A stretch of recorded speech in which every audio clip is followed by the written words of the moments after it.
Ellen Carter was no ordinary woman. She was a self-made engineer, a genius in the field of sustainable technology, and a symbol of resilience for her community. Having grown up in a struggling neighborhood where opportunities were scarce and hope was often a luxury, Ellen had spent her entire life defying expectations. She wasn't just a creator of innovative solutions, she was a disruptor of the status quo. Her most recent achievement, a cutting-edge Lamborghini equipped with an advanced self-driving system and revolutionary security features, was more than just a luxury vehicle. It was the culmination of years of hard work, late nights, and countless setbacks. For Ellen, this car wasn't just a symbol of her success, it was a message.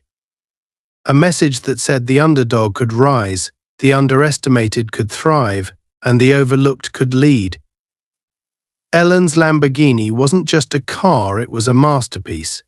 Its sleek, aerodynamic design reflected her commitment to both beauty and efficiency, while its advanced technology made it an engineering marvel.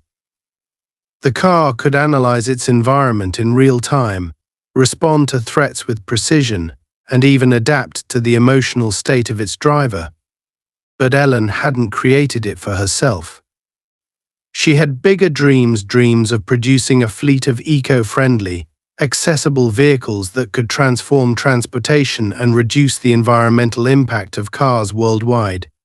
This Lamborghini was just the first step, a prototype that embodied her vision. She had driven it to her childhood neighborhood that day not to flaunt her success, but to inspire those who had watched her struggle. She wanted them to see what was possible, to know that someone like her, someone like them, could achieve greatness.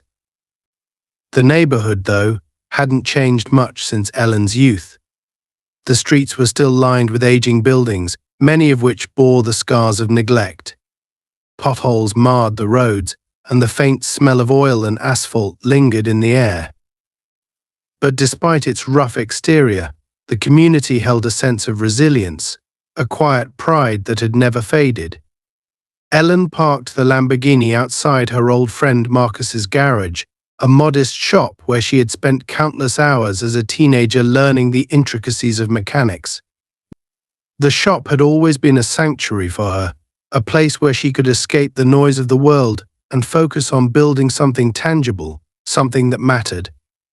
Marcus had been a mentor to her, the first person to truly believe in her potential. And now, she was back to show him what that belief had helped her achieve. As Ellen stepped out of the car, its doors lifting with an elegant swoosh, a small group of neighbors began to gather. They marveled at the vehicle, their expressions a mixture of awe and pride. Marcus emerged from the garage, wiping his hands on a rag, his face breaking into a wide grin.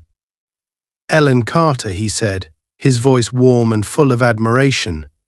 "You've outdone yourself this time." Ellen smiled, feeling a rare sense of satisfaction. "I couldn't have done it without you, Marcus," she replied. "This car, this whole project, it started right here in your garage." But as the neighbors admired the car, another set of eyes was watching. Officer Jack Harding sat in his patrol car across the street, his gaze fixed on the Lamborghini. Jack was a man who had once believed in the ideals of justice and service, but years of frustration and disappointment had turned him bitter. He had grown to resent the very people he was supposed to protect, harboring a quiet anger that festered beneath the surface. When he saw Ellen's Lamborghini, a wave of irritation washed over him. To Jack, the car didn't belong here. It was too luxurious, too out of place in this rundown neighborhood. And Ellen, with her calm confidence and effortless grace, didn't fit the picture he had in his mind of who should be driving such a vehicle. Jack's thoughts darkened as he watched Ellen greet her neighbors. He couldn't shake the feeling that something was off. The car had to be stolen, or at the very least, she didn't truly own it. People like her, people from neighborhoods like this, didn't just own Lamborghinis. They didn't just rise above their circumstances without cutting corners or breaking rules. Jack's bitterness clouded his judgment, and in that moment he decided he needed to intervene. He turned on his patrol car's lights and pulled up to the group gathered around the Lamborghini. The flashing red and blue lights cast an unsettling glow over the scene, breaking the sense of celebration. Ellen turned to face the patrol car, her expression calm but alert. She had faced her share of challenges in life, and she recognized the tension in the air. Jack stepped out of his car, his posture rigid and his hand resting on his belt. "Whose car is this?" he asked, his voice sharp and accusatory. Ellen met his gaze, her tone steady. "It's mine," she said simply. "Is there a problem, officer?" Jack's eyes narrowed as he studied her. There was something about her confidence that unnerved him, something that made him feel smaller in her presence. He didn't like it. "Do you have proof of ownership?" he demanded. Ellen nodded, reaching into her bag to retrieve the necessary documents. She handed them to Jack without hesitation, her movements calm and deliberate. But Jack wasn't interested in the papers. He had already made up his mind. He glanced at the documents briefly before folding his arms across his chest. "This car doesn't belong here," he said, his tone laced with condescension. "I'm going to have to impound it for further investigation." The neighbors murmured in disbelief, their admiration for Ellen quickly turning to outrage. Marcus stepped forward, his voice firm. "Come on, officer, this is ridiculous. You can see she owns the car. Why are you doing this?" Jack ignored him, his attention fixed on Ellen. "Step aside," he ordered. "I'm taking the car." Ellen felt a surge of anger, but she forced herself to stay composed. She knew escalating the situation wouldn't help. Instead, she stepped back, her eyes never leaving Jack's. "You're making a mistake," she said, her voice steady. "This car is more than it seems," Jack smirked, interpreting her words as arrogance. "We'll see about that," he replied as he climbed into the Lamborghini. The doors closed with a soft click, and the car hummed to life. But as Jack gripped the steering wheel, something unexpected happened. The car's dashboard lit up with a series of warning messages, and a voice filled the cabin. "Unauthorized driver detected. Security protocols activated." Jack froze, his smirk fading as the car locked its doors and refused to move. Outside, Ellen watched with quiet resolve. The Lamborghini wasn't just a car, it was her creation, and it was about to show Jack Harding that it answered to no one but her. As Jack Harding sat in the Lamborghini, his hands gripping the steering wheel, he felt an odd surge of satisfaction. To him, this was the culmination of his authority, a moment where he could remind others of the power he held. In his mind, Ellen Carter didn't deserve this car. It was too sleek, too advanced, too far removed from the surroundings of the rundown neighborhood where she had parked it. The woman had been calm, too calm, and that confidence had irritated him more than he could explain. She didn't grovel or panic when he had demanded to impound her car. She simply stepped back and warned him of his mistake. To Jack, it was arrogance, and arrogance deserved to be met with force. Now, sitting in the driver's seat, he felt triumphant. But his moment of victory didn't last long. The Lamborghini's interior was unlike anything Jack had ever encountered. The dashboard glowed with intricate displays, and the screen seemed alive with dynamic information. But it was the voice that startled him first. A smooth, mechanical tone filled the cabin, calm yet commanding. "Unauthorized driver detected. Security protocols activated." Jack blinked, confused. The doors locked with a soft click, and he instinctively reached for the handle, but it didn't budge. "What the hell?" he muttered, glancing around the car. He tapped the brakes and shifted gears, trying to make the car respond, but it remained motionless. The engine purred quietly, almost mocking him. Outside, Ellen stood with her arms crossed, her expression unreadable as she watched the scene unfold. Carter Jack barked, his voice muffled by the sealed cabin. He pounded on the window. "What kind of game are you playing here?" Ellen didn't answer. She stood still, her eyes meeting his with a mixture of calm and something he couldn't quite identify. Was it amusement? Or something deeper, more knowing? Jack's frustration boiled over. He grabbed his radio, calling into dispatch. "This is Officer Harding. I'm impounding a vehicle, and it's experiencing mechanical issues. I may need assistance transporting it." There was a pause before the dispatcher replied, her voice tinged with confusion. "Mechanical issues? What kind of vehicle are you dealing with?" Harding Jack hesitated. How could he explain this? "It's a high-tech Lamborghini," he said, forcing himself not to sound embarrassed. "Just send a tow truck." Before he could elaborate, the dashboard lit up again, and the voice returned. "Unauthorized user. Advanced immobilization in progress." The engine's hum shifted into silence, and every light in the car went dark. Jack tried the door handle again, but the locks remained unyielding. The interior lights flickered back on, and the car began running a diagnostic on the central display, a series of codes flashing too quickly for him to comprehend. Jack slammed his fist against the steering wheel, furious. "This is ridiculous," he shouted. Outside, the small crowd of neighbors that had gathered began murmuring among themselves. Marcus, still standing next to Ellen, whispered, "He's not going anywhere, is he?" Ellen shook her head. "Not until the car decides he can." Marcus glanced at her, curiosity mingling with pride. "You really built this thing, didn't you?" Ellen allowed herself a small smile. "Every piece of it." Inside the car, Jack's frustration gave way to paranoia. The voice returned, but this time it seemed to address him directly. "Officer Jack Harding," it said, the calmness of its tone unnerving him. Jack froze. How did it know his name? He glanced at the screen, where his badge number and a photograph of his face now appeared. "You are attempting to operate a vehicle equipped with advanced biometric security systems. Your access has been denied. Please exit the vehicle immediately." Jack leaned back in the seat, his mind racing. How in the hell, he muttered to himself. Then, out loud, he shouted, "I'm the police. I have every right to be in this vehicle." The car didn't respond.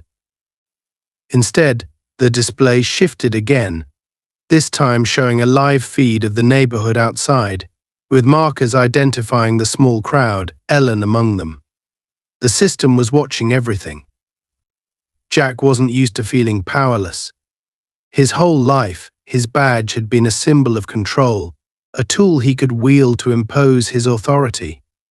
Now, that authority seemed meaningless against a machine that refused to acknowledge it. His growing discomfort turned into anger. "Fine," he said, reaching for the panel beneath the dashboard. "Let's see what's under the hood." He had no idea what he was looking for, but he figured if he could disconnect the power or pull a fuse, the car would be forced to comply. But as his fingers touched the panel, a loud alert sound blared through the cabin. "Tampering detected," the voice said. "Law enforcement protocol activated." Outside, Ellen's phone vibrated in her pocket. She pulled it out and glanced at the notification on the screen. "The car's escalated its security measures," she said quietly to Marcus. He frowned. "Escalated how?" Ellen didn't answer, but her expression grew serious. She stepped closer to the car, holding up her phone so Jack could see her through the windshield. "Harding, step out of the car," she called, though she knew he couldn't hear her through the reinforced glass. He glared at her, shouting something she couldn't make out, and then returned to fiddling with the dashboard. Ellen sighed. This isn't going to end well for him. Inside the car, Jack felt a sudden jolt as the seat beneath him adjusted without warning, locking him into place. The doors remained sealed, and the dashboard dimmed. The voice spoke again, This time with a sharper edge. Unauthorized tampering will result in immediate escalation. Please comply with security protocols. Jack laughed bitterly, his frustration bubbling over. What are you going to do? Drive me to jail, he said sarcastically. To his horror, the car's engine roared back to life, and the vehicle began moving. Slowly at first, then with increasing speed, the Lamborghini rolled forward, ignoring Jack's attempts to control it. He gripped the wheel tightly, but it refused to respond. What the stop? Stop the car, he yelled, but the car ignored him. The crowd outside watched in stunned silence as the Lamborghini began to move, circling the block. Marcus turned to Ellen, wide-eyed. What's it doing? Ellen folded her arms. It's evaluating him, she said simply. It's designed to assess threats and respond accordingly. Right now it's deciding what to do with him. The car accelerated slightly, weaving through the neighborhood with precision. Jack's panic grew as he realized he was completely at its mercy. The voice returned, its calmness now feeling almost mocking. Officer Harding, your actions have been logged and transmitted. You are now part of an active security protocol. Non-compliance will result in further escalation. Jack's mind raced. Logged? Transmitted? Transmitted to who? His fear was palpable. But he tried to mask it with anger. You think this scares me, he shouted, though his trembling hands betrayed him. Back at the garage, Ellen watched the car's movements, her expression unreadable. Marcus stepped closer, lowering his voice. Ellen, are you sure about this? This could get out of hand, she shook her head. The system knows what it's doing. He wanted to take control of something that wasn't his. Now he has to face the consequences. She looked at Marcus, her tone resolute. Sometimes people like him need to learn the hard way that power has limits. The Lamborghini made another sharp turn, and Jack's voice echoed through the cabin. Stop this car. Stop it right now, the voice responded with chilling calm. Officer Harding, your request cannot be processed. Please prepare for de-escalation. Jack had no idea what that meant, but he didn't have time to find out. The car's headlights flashed, and it came to an abrupt stop in the middle of the street. The doors unlocked, and Jack stumbled out, his legs shaky and his face pale. The crowd watched in silence as he staggered back toward his patrol car, muttering curses under his breath. But as he reached the door, a new sound filled the air, the sound of sirens, growing louder as they approached. Jack froze, realizing too late that the Lamborghini's transmissions had summoned backup. Ellen stepped forward, her voice cutting through the tense silence. I told you, officer, she said. This car is more than it seems. Jack turned to face her, his expression a mixture of rage and disbelief. For the first time, he understood that he had underestimated both the car and the woman who had built it. And for the first time in years, Jack Harding felt afraid. As Officer Jack Harding stumbled out of the Lamborghini, the adrenaline pumping through his veins mixed with a growing sense of unease. His mind raced, trying to make sense of what had just happened. He was used to being in control, to asserting authority with little resistance. But this car, it was something entirely beyond him. The flashing headlights, the calm, commanding voice, the way the vehicle seemed to anticipate his every move, none of it aligned with what he understood about the machines he had impounded in the past. This was not just a car. It was something else entirely, and for the first time he felt like he was no longer the one in charge. The sound of distant sirens approaching only heightened his anxiety. He straightened up, brushing off the fear he felt inside, and tried to regain his composure. Jack was a man who thrived on bravado, on projecting confidence even when the ground beneath him felt shaky. But as he turned to face Ellen Carter, standing there with her arms crossed and an expression that was calm yet undeniably piercing, he felt his temper flare. The way she looked at him, as though she already knew how this would end, made his skin crawl. He stormed toward her, his boots crunching against the pavement, and jabbed a finger in her direction. "What the hell is this?" he barked, his voice loud enough to echo through the neighborhood. "You think this is some kind of joke? That you can just toy with me? You've got another thing coming, lady." Ellen didn't flinch. Her expression didn't change. Instead, she took a slow step forward, meeting his anger with an unshakable calm that only served to aggravate him further. "Officer Harding," she said, her voice measured, "I warned you. This isn't just a car. You chose to ignore me, and now you're dealing with the consequences." Her words, simple as they were, felt like a slap to the face. Jack clenched his fists, his jaw tightening as his frustration boiled over. "You think you're so clever, don't you?" he spat. "Driving around in this thing, acting like you're untouchable. Well, let me tell you something, nobody's untouchable. Not even you." Before Ellen could respond, the sirens grew louder, and within moments, 2 additional patrol cars arrived on the scene. Jack felt a flicker of relief. Finally, some backup. He could reassert control, bring this situation to heel.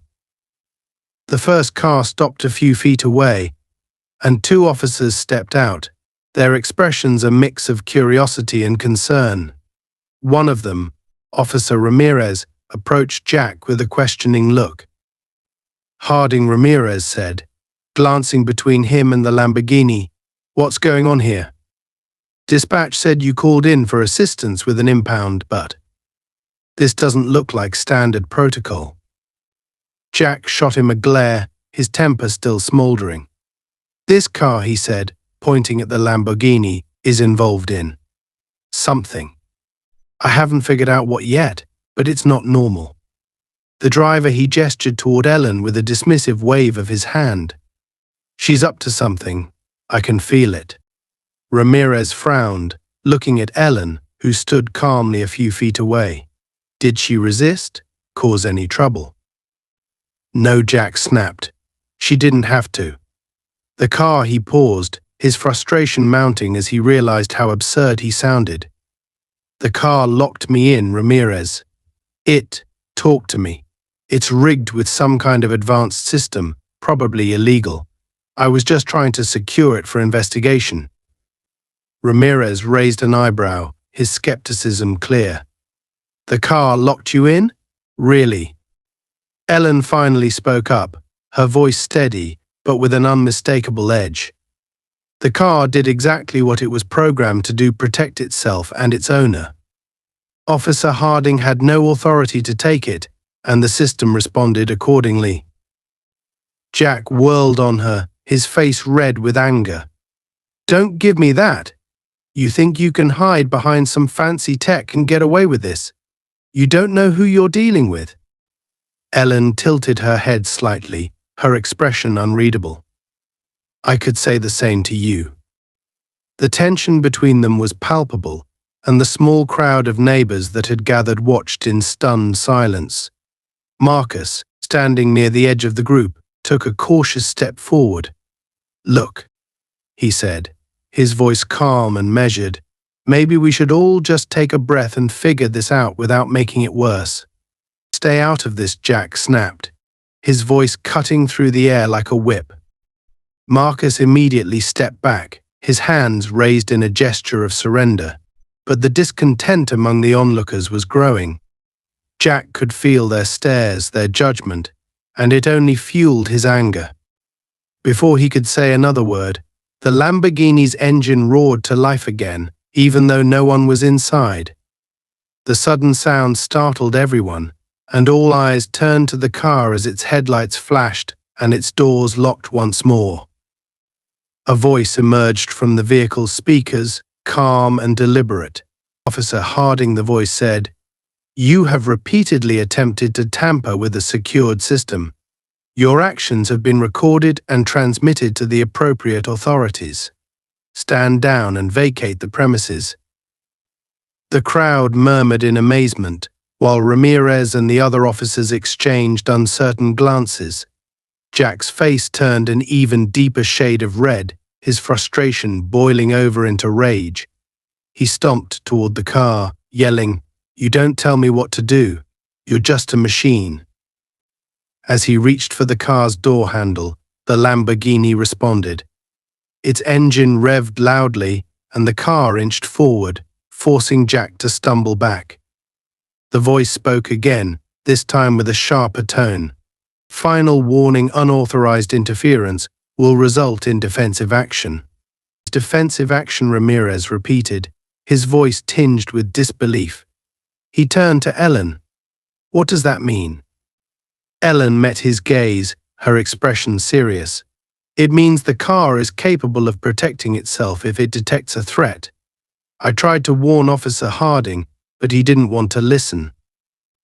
Jack, ignoring the exchange, lunged for the car again, determined to regain control. But as soon as his hand touched the door, the Lamborghini's security system activated in full force. A high-pitched alarm blared from the vehicle, and a burst of compressed air shot out from hidden vents near the door, forcing Jack to stumble backward. The crowd gasped, and Jack landed hard on the pavement, his face twisted in shock and anger. "What the hell is this?" he shouted, scrambling to his feet. His uniform was disheveled, and his composure was completely gone. He turned to Ramirez, pointing an accusing finger at Ellen. "Arrest her. Arrest her right now. She's interfering with an investigation." Ramirez hesitated, clearly uncomfortable with the situation. "Harding," he said carefully, "I think we need to take a step back and figure out what's really going on here. This doesn't seem like a typical case." "Are you kidding me?" Jack roared. "She's using some kind of illegal tech to defy law enforcement.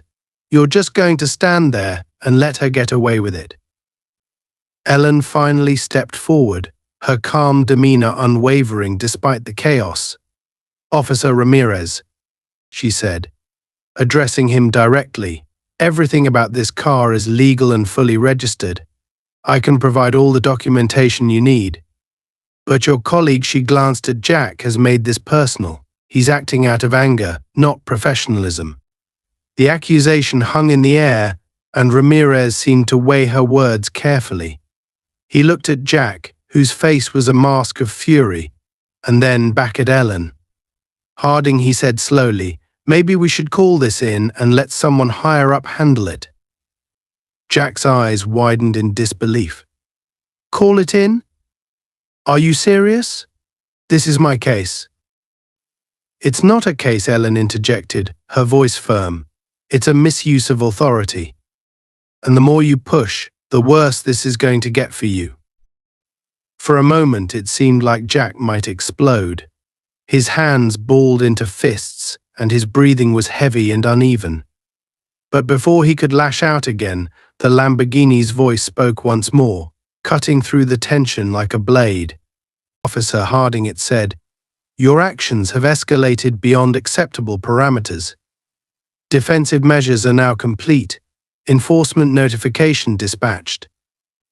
As the words sank in, the sound of additional sirens filled the air.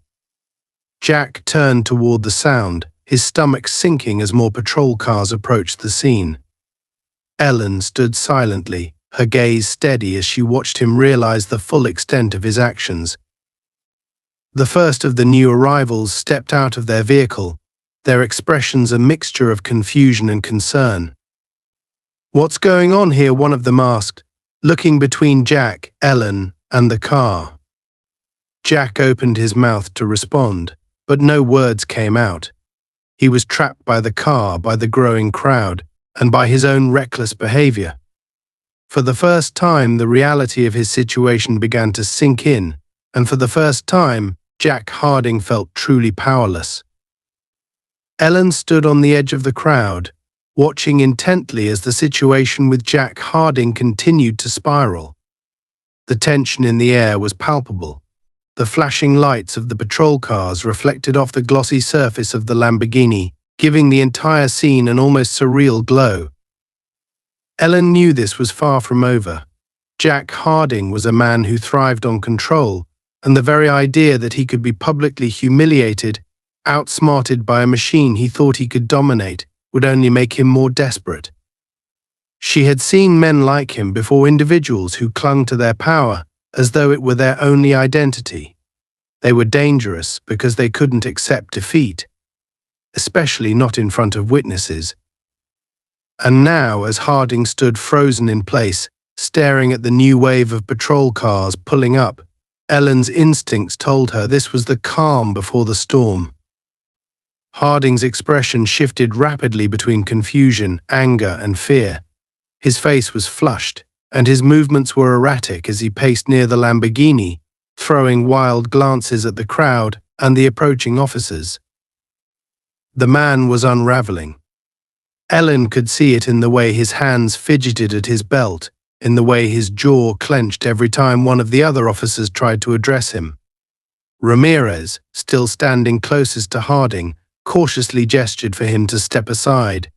Harding, "Let's take a moment to regroup here," he said, his voice steady but firm. "This is escalating, and it doesn't need to." But Harding wasn't hearing any of it. His ego was too bruised, his sense of authority too deeply challenged.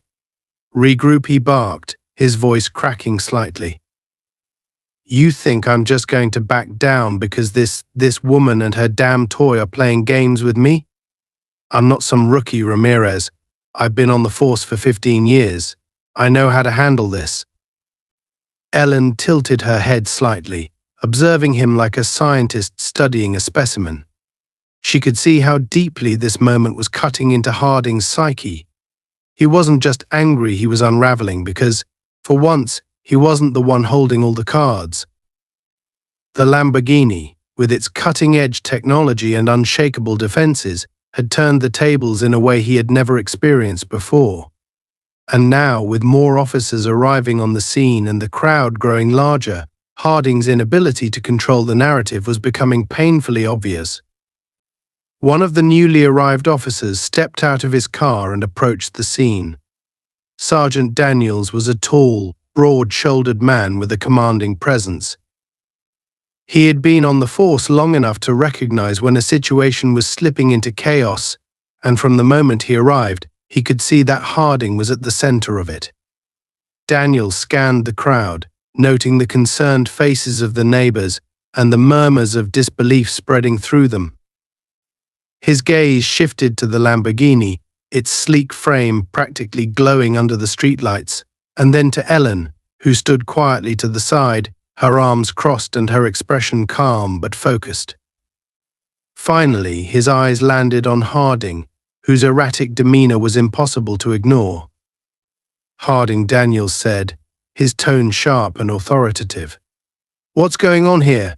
Why did I get a call about an officer needing backup for a routine impound?" Harding turned to face him, his movements jerky and uncoordinated. "Sergeant, this isn't routine," he said, his voice defensive. This thing isn't normal. It's got some kind of illegal tech, something dangerous. I was trying to secure it, and then it started fighting back." Daniels raised an eyebrow, clearly skeptical. "Fighting back? It's a car, Harding. Are you telling me you can't handle an impound without turning it into a circus?" Harding's face darkened, and his fists clenched at his sides.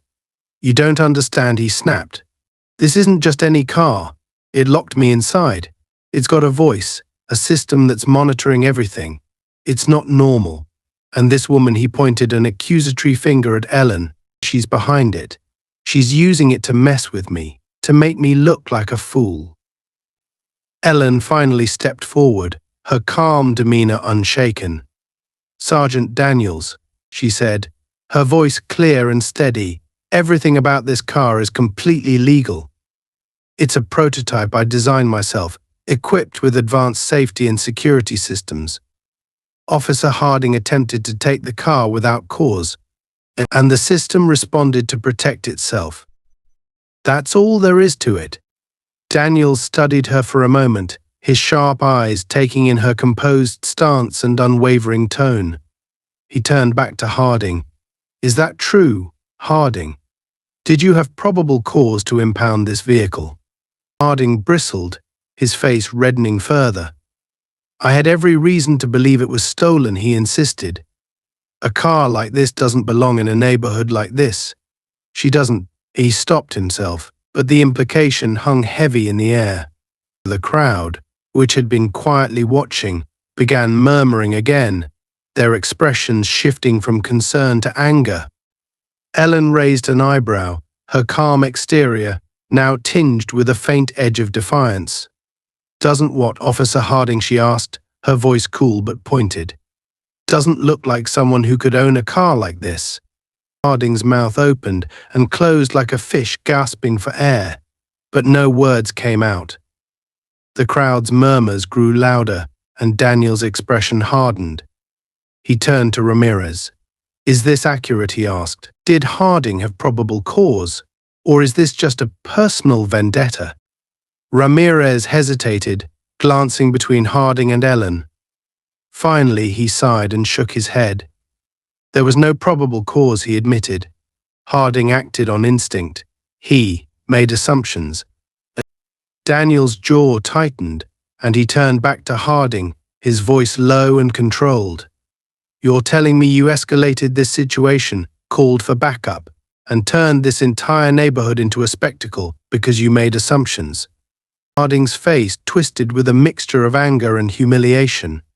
"Sergeant, I was just doing my job," he said through gritted teeth. "This woman, she's trying to make me look bad. That car is." "That car," Daniels interrupted, his voice cutting through Harding's protests, "is not the problem here. You are." The words hit Harding like a physical blow, and for a moment he looked as though he might lash out. But before he could respond, the Lamborghini's voice filled the air once more, calm and precise. "Officer Harding, your actions have been logged and transmitted to the appropriate authorities. Continued escalation will result in further defensive measures." The crowd gasped, and Harding froze.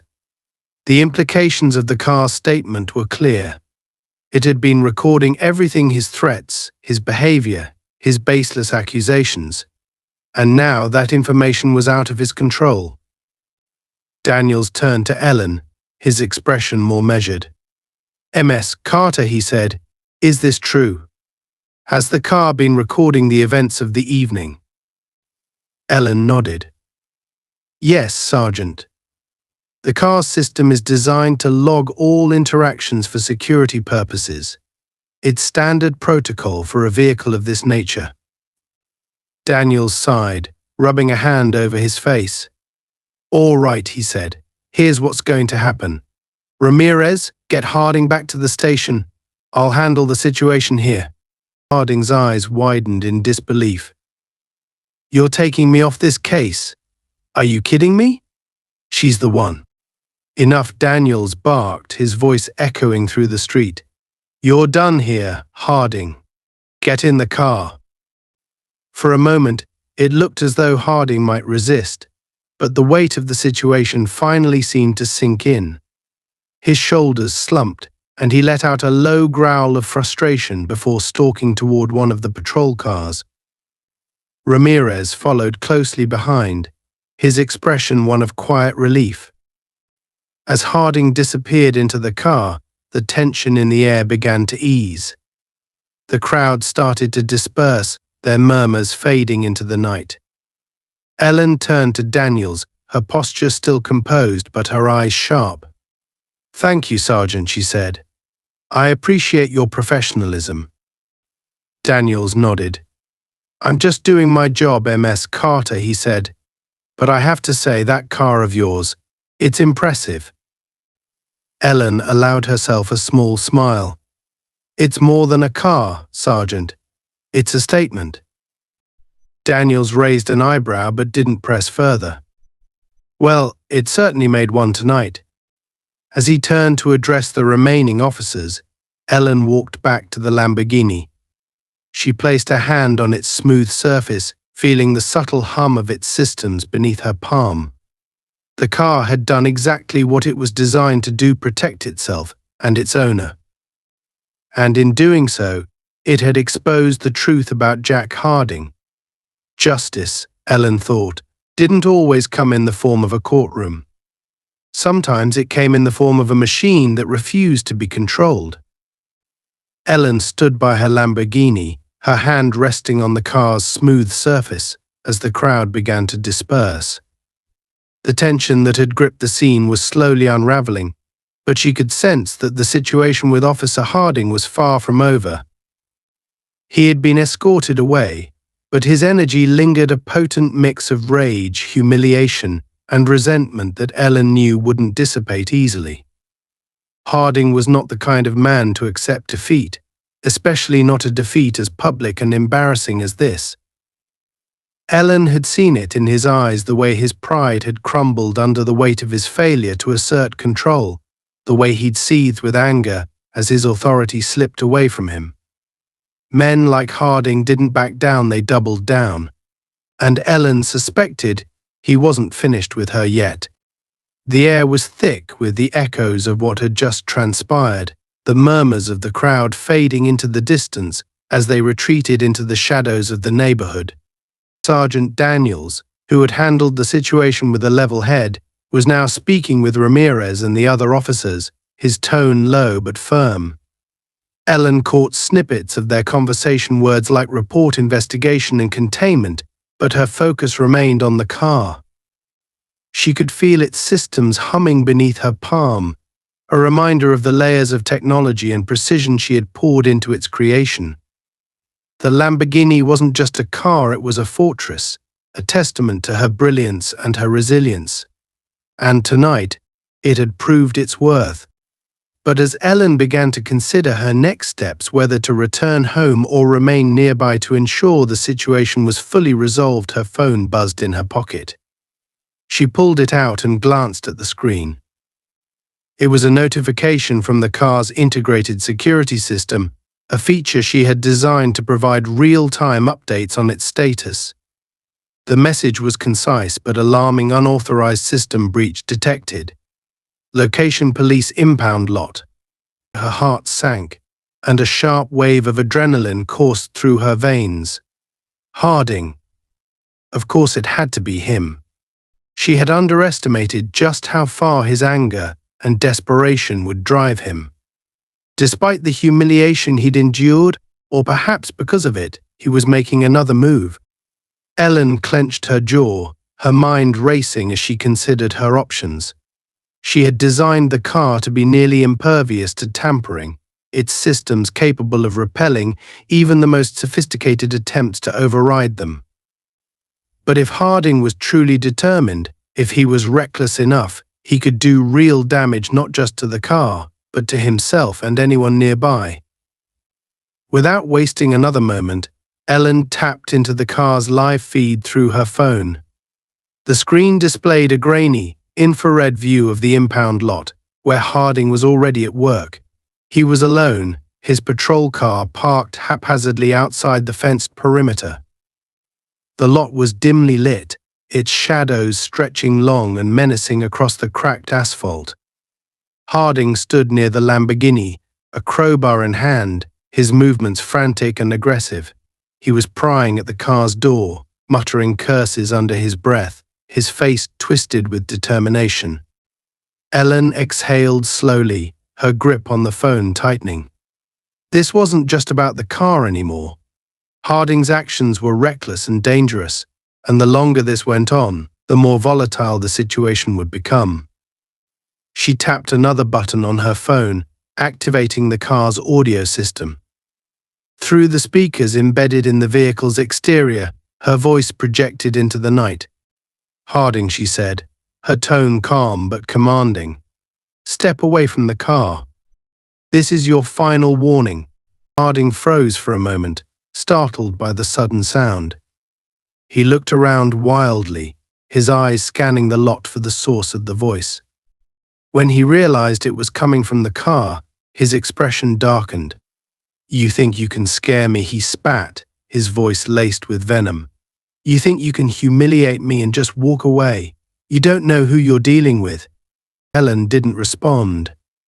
She knew words wouldn't reach him now. Instead, she activated the car's next line of defense. The Lamborghini's headlights flared to life, their beams cutting through the darkness like twin blades of light. At the same time, the car's engine roared, a low, guttural sound that reverberated through the lot. It wasn't just a warning, it was a display of power, a reminder that this machine was far from ordinary. But Harding, blinded by his own rage, wasn't deterred.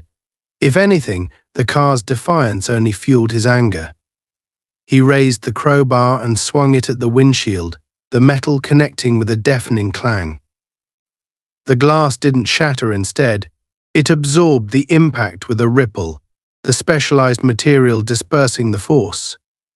Harding staggered back, his breath coming in short, angry bursts. He stared at the windshield, his disbelief quickly giving way to fury. He swung again, harder this time, and again the glass held firm.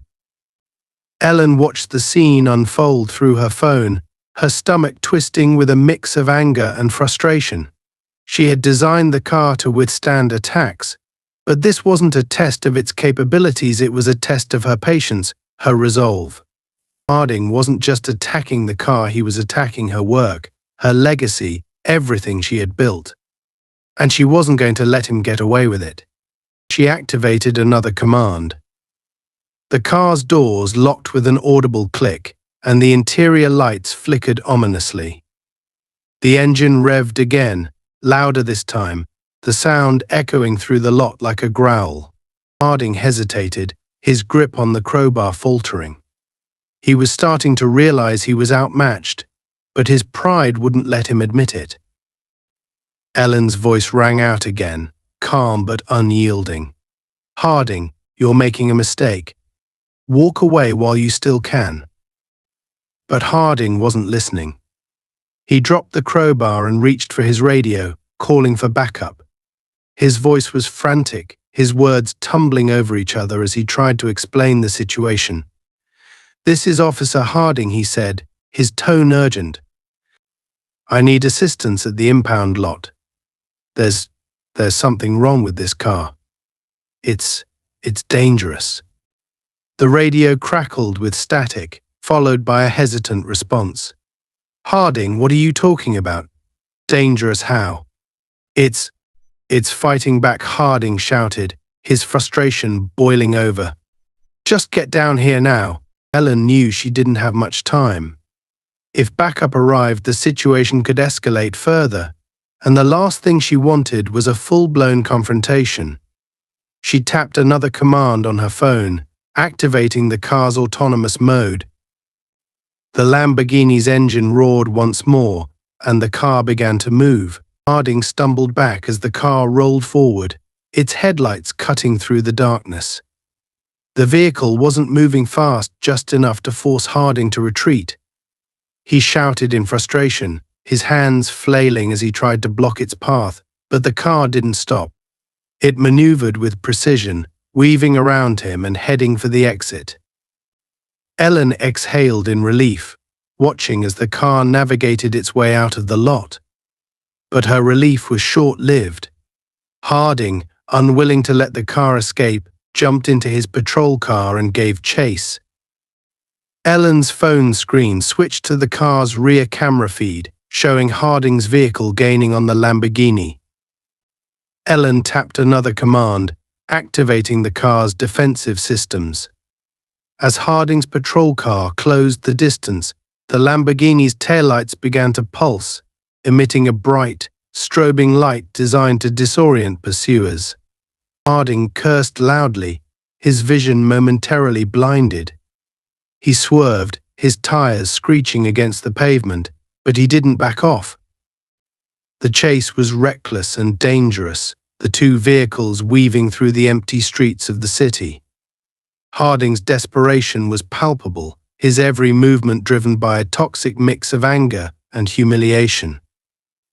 Ellen watched in tense silence, her heart pounding as she monitored the car's every move. She knew the Lamborghini could handle itself, but the unpredictability of Harding's actions left her on edge. As the chase continued, the Lamborghini's voice activated once more, addressing Harding directly. "Officer Harding, your actions are endangering yourself and others. Cease pursuit immediately." Harding ignored the warning, his focus singular. But the car wasn't finished. It activated its final defensive measure, deploying a burst of compressed air from its rear vents. The sudden force sent a cloud of dust and debris into the air, obscuring Harding's vision. He slammed on the brakes, his patrol car skidding to a halt as the Lamborghini disappeared into the night. Ellen watched as the feed went dark, her chest heaving with a mixture of relief and exhaustion. The car had done its job, but the night wasn't over. Harding's obsession had pushed him to the brink, and Ellen knew this wouldn't be the last she'd see of him. But for now, the Lamborghini was safe, and so was she. And that, for the moment, was enough. The impound lot was quiet again, but the silence felt heavy, like the calm before a storm. Ellen had spent the past hour monitoring her Lamborghini's systems and ensuring it had returned to a secure location, far from the reckless grasp of Officer Harding. The car, now tucked away in a private garage under heavy surveillance, was unharmed, but the same couldn't be said for Ellen's nerves. She had designed the vehicle to be impenetrable, but the lengths Harding had gone to were a reminder that technology alone wasn't always enough to stop human desperation. The calm was shattered by the buzz of Ellen's phone. It wasn't a notification from her car this time, but a call from an unknown number. She hesitated for a moment before answering, her instincts immediately on edge.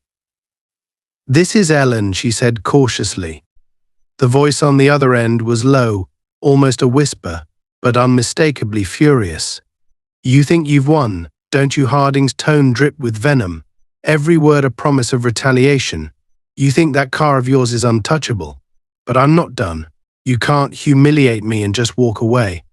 Ellen's grip on the phone tightened, but her voice remained steady. "Harding, you've already crossed the line more times than I can count. Walk away while you still can. This isn't going to end well for you." Harding laughed, the sound harsh and unhinged. "You don't get it, do you? I'm not just walking away from this. You're going to regret ever thinking you could embarrass me. You think that car is your shield? It's nothing without you, and you're not invincible." The line went dead, leaving Ellen staring at her phone, her thoughts racing.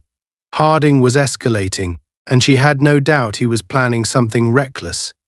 She quickly opened her car's security system, ensuring all defenses were fully operational, and then placed a call to Sergeant Daniels. "Daniels," she said as soon as he picked up, her tone urgent, "we've got a problem. Harding just called me. He's not letting this go." Daniels let out a heavy sigh on the other end of the line. "I was afraid of this. He left the station about 20 minutes ago against orders. He's not picking up his radio. We've already got units out looking for him." Ellen felt a knot of unease tightening in her chest. "He's not just angry, Sergeant. He's spiraling. And if he comes after me or the car again, he could do something dangerous." "We'll find him," Daniels assured her. "Just stay where you are and keep your car secure. We'll handle it." But Ellen knew better than to sit back and wait. Harding wasn't just a disgruntled officer, he was a man whose sense of power had been shattered, and that made him unpredictable. She ended the call and began preparing for whatever came next, her mind already calculating every possible scenario. If Harding came for her, she wouldn't be caught off guard. An hour passed, and the night stretched on in uneasy silence. Ellen stayed alert, monitoring her car's live feed and scanning the garage's security cameras. It wasn't long before her instincts proved correct. One of the exterior cameras picked up movement, an unmarked vehicle idling just outside the building. Ellen zoomed in on the feed and immediately recognized Harding behind the wheel. His face was illuminated by the faint glow of his dashboard, and even through the grainy footage, she could see the fury etched into his features. He had found her.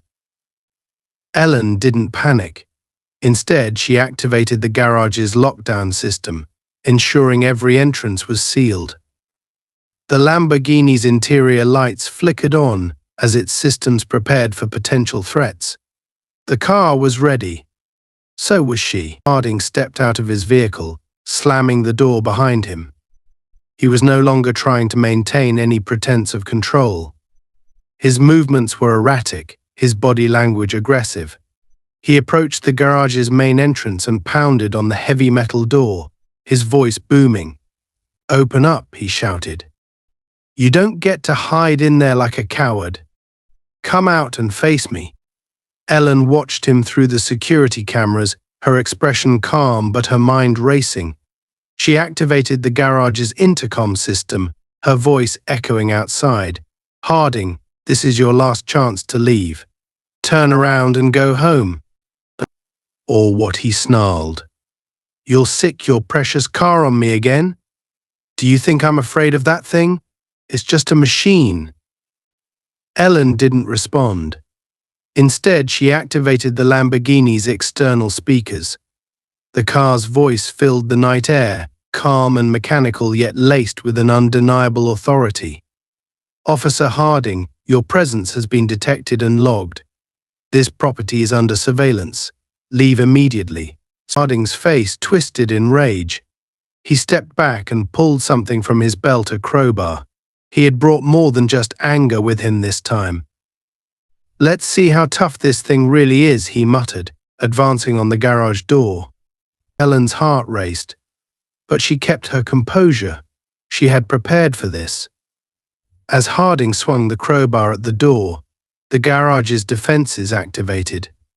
A piercing alarm blared, and the exterior lights flashed brightly, disorienting him.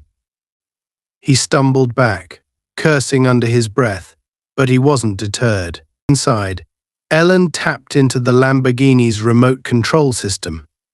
The car's engine roared to life, and its headlights pierced through the gaps in the garage door. Harding hesitated, his bravado faltering for a moment, but his anger quickly overpowered his caution. Ellen watched through the cameras as the garage door slowly opened, revealing the Lamborghini sitting in the center of the space, its sleek frame gleaming under the harsh overhead lights. The car's engine growled, and its headlights locked onto Harding like a predator sizing up its prey. Finally, Harding said, a twisted grin spreading across his face, "Let's settle this." The Lamborghini moved. It didn't lurch forward aggressively, it didn't need to. Instead, it rolled forward slowly, deliberately, its presence alone enough to unnerve even the most stubborn opponent. Harding raised the crowbar, but before he could strike, the car stopped. Its speakers activated again. "Officer Harding," the voice said, calm but unyielding. "Your actions have been recorded and transmitted. This is your final warning, leave now." Harding's grip on the crowbar tightened, and for a moment it seemed like he might listen. But his pride wouldn't let him back down. He lunged forward, swinging the crowbar at the car's hood. The metal connected with a deafening clang, but the Lamborghini's reinforced exterior absorbed the impact without a scratch. The car responded instantly. Its engine roared, and its tires screeched as it spun around, circling Harding with precision. He stumbled, disoriented by the car's movements. "What the hell is this?" he shouted, swinging the crowbar wildly. But the Lamborghini was too fast, too controlled. It stopped suddenly, its rear facing him, and unleashed a burst of compressed air from its vents. The force knocked Harding off his feet, sending him sprawling onto the pavement. Ellen stepped out of the shadows, her calm exterior finally breaking as she stared down at Harding, who lay gasping for breath on the ground. "I warned you," she said, her voice firm but tinged with anger. You brought this on yourself. Harding struggled to his feet, his face a mask of fury and humiliation. But before he could make another move, the sound of sirens filled the air. Police vehicles pulled up outside the garage, their lights casting an ominous glow over the scene. Sergeant Daniels stepped out of the lead car, his expression grim. Harding, Daniels said, his voice heavy with disappointment. It's over. Drop the crowbar and step away. For a moment, Harding looked like he might resist, but the weight of the situation finally sank in. His shoulders slumped, and the crowbar fell from his hand, clattering against the pavement. Two officers moved in to cuff him, their movements brisk but professional. Daniels approached Ellen, his gaze softening as he took in her composed but weary stance. "Are you all right?" he asked. Ellen nodded. "I'm fine." The car handled itself. Daniels glanced at the Lamborghini, shaking his head in disbelief. "That's some machine you've got there." "It's not just a machine," Ellen said, her voice steady. "It's a statement. And tonight, it made itself clear." Daniels sighed, turning back to Harding as he was loaded into the back of a patrol car. "Let's hope he finally gets the message." As the police vehicles pulled away, Ellen stood alone in the garage, the Lamborghini humming softly beside her. She placed a hand on its hood, feeling the faint warmth of its engine, and allowed herself a small, weary smile. The battle was over, and she had won not just for herself, but for everything the car represented. Justice, resilience, and the unshakable power of standing up against those who sought to tear her down. As the sun began to rise over the city, Ellen sat on the edge of the garage, her gaze fixed on the Lamborghini parked just a few feet away. The car was quiet now, its systems dormant but ready to awaken at a moment's notice. The events of the night replayed in her mind like a film on repeat, each moment of tension, each act of defiance from Officer Harding, and each calculated response from her creation etched vividly into her memory. Despite the chaos, Ellen felt an odd sense of calm. The battle was over, and justice, however unconventional, had been served. The garage was still cloaked in the dim light of the early morning, but the world outside was beginning to stir. She could hear the faint hum of traffic in the distance, the sounds of a city waking up and moving on, blissfully unaware of the drama that had unfolded just hours earlier. But for Ellen, the events of the night were impossible to simply move on from. They weren't just another confrontation or another example of a small man abusing his power. They were a reminder of the uphill battle she had faced her entire life, a battle that didn't end simply because she had built something extraordinary. The Lamborghini was more than just a car, it was a symbol of her resilience, her ability to rise above the obstacles that had been thrown in her path time and time again. And now, it was also a reminder of how fragile power could be when wielded by the wrong hands. Harding had tried to dominate her, to strip her of the respect and authority she had earned through years of hard work, but he had failed spectacularly. His actions had only highlighted his own flaws, his inability to see past his own ego, and his willingness to destroy himself in the process. Ellen's thoughts were interrupted by the sound of approaching footsteps. She turned to see Marcus walking toward her, a cup of coffee in each hand. He handed one to her with a warm smile, his expression a mix of pride and concern. "Thought you could use this," he said, taking a seat beside her. "You've had one hell of a night." Ellen took the cup with a grateful nod, savoring the warmth against her hands. "That's putting it lightly," she replied, her voice soft but steady. "I should have seen it coming, though. Men like Harding don't let go of their pride easily." Marcus nodded, taking a sip of his own coffee. "He underestimated you. They always do. But you didn't just hold your ground, you showed him exactly what happens when someone underestimates you." Ellen allowed herself a small smile, but her mind remained restless. It's not just about him, Marcus. It never is. Harding's just one man, but there are so many more like him out there. People who think they can take what they want, who believe their authority makes them untouchable. This car, it's more than just my work. It's proof that they can't get away with it. Not anymore. Marcus tilted his head, studying her for a moment. And you think it made that point loud and clear last night? Ellen exhaled slowly, her gaze drifting back to the Lamborghini. I think it's a start. The two sat in silence for a while, the weight of the night settling around them like a thick fog. Ellen sipped her coffee, the caffeine slowly cutting through her exhaustion. The Lamborghini gleamed in the soft light, its presence both imposing and comforting. It had been her protector, her voice, and her weapon when she needed it most. But now, it sat quietly, as if waiting for her next move. The sound of a car pulling up outside broke the quiet. Ellen glanced at Marcus, and they both stood, setting their cups aside as they moved toward the garage entrance. A police cruiser was parked outside, and Sergeant Daniels stepped out, his expression solemn but not unfriendly. He approached them with measured steps, his hands resting lightly at his sides. Morning, MS. Carter, he said, his voice low but steady.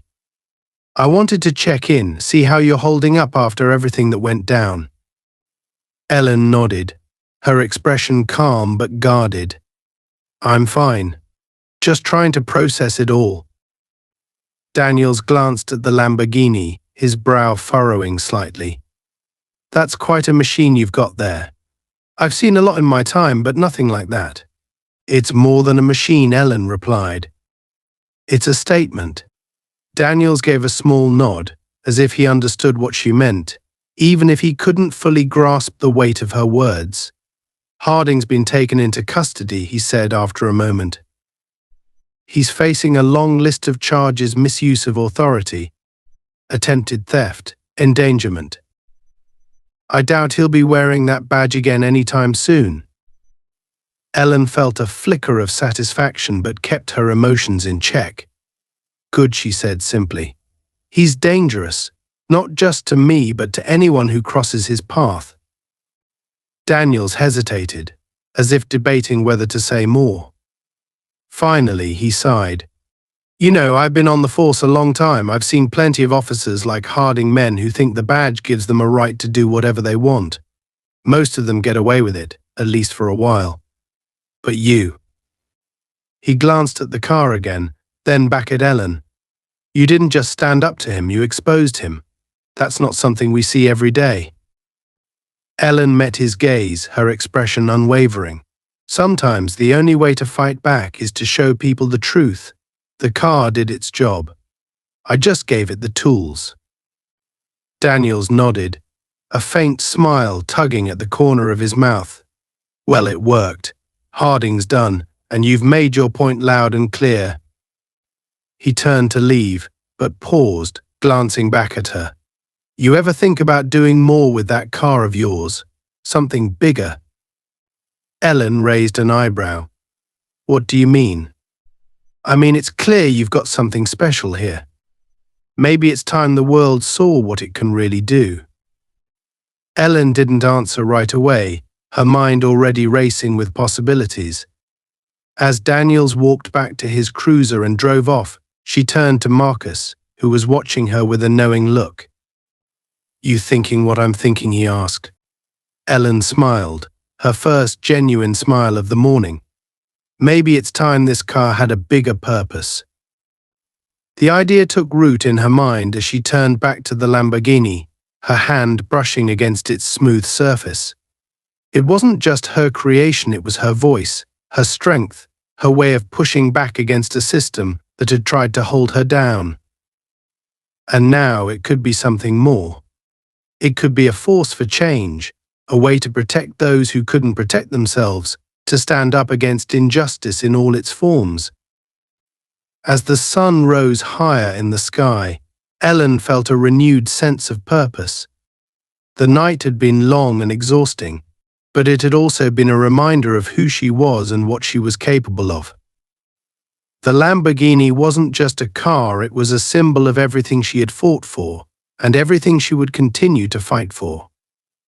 She climbed into the driver's seat, the car's systems humming to life around her. The dashboard glowed with a soft light, and the voice she had programmed herself greeted her warmly. "Good morning, Ellen."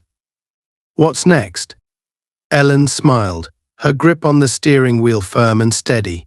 "Something big," she said, her voice filled with quiet determination.